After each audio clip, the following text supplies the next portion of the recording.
want to talk too much about the what I'm doing in the series because, unfortunately, I don't want to give away what we're working on. It's been a lot of work, but we can touch on it and spin off. Okay, so we are not to ask questions about the untold.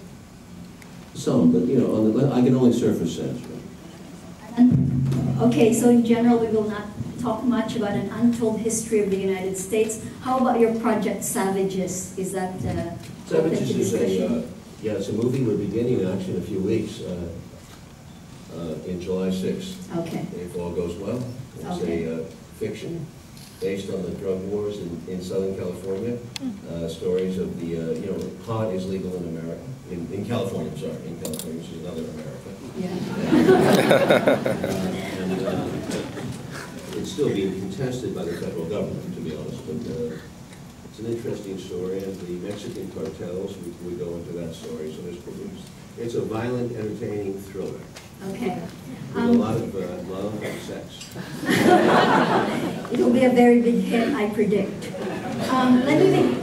Let me begin with the first question, and this is your role as dramatist and artist.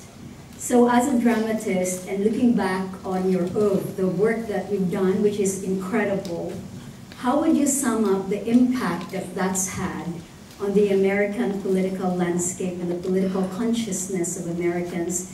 And going forward, 30 years from now, how would you like younger Americans to perceive the work that you've done? How would your work be taken? Would you comment on that?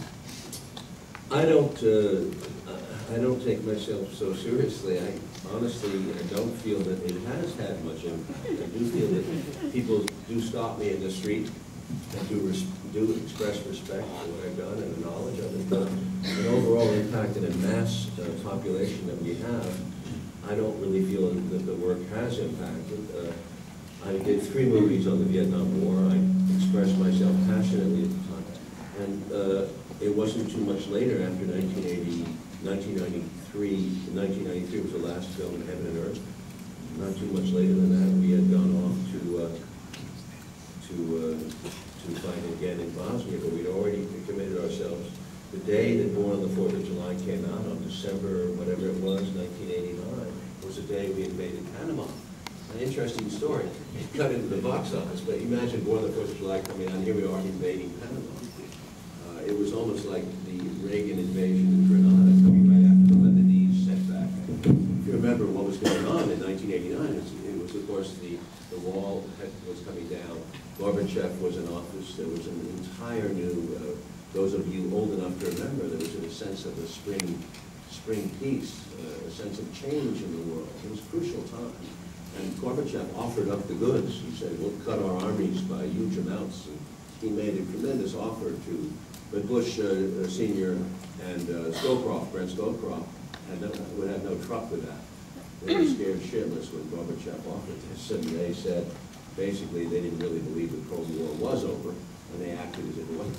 And invading Panama was although Bush did cut the defense budget somewhat, and Clinton did bring it back up, but the invasion of Panama was a good reason to stay militarized, because there were enemies everywhere to be gotten, enemies of the United States. So Panama was a symbolic, small but very symbolic invasion, like Grenada was in its own time.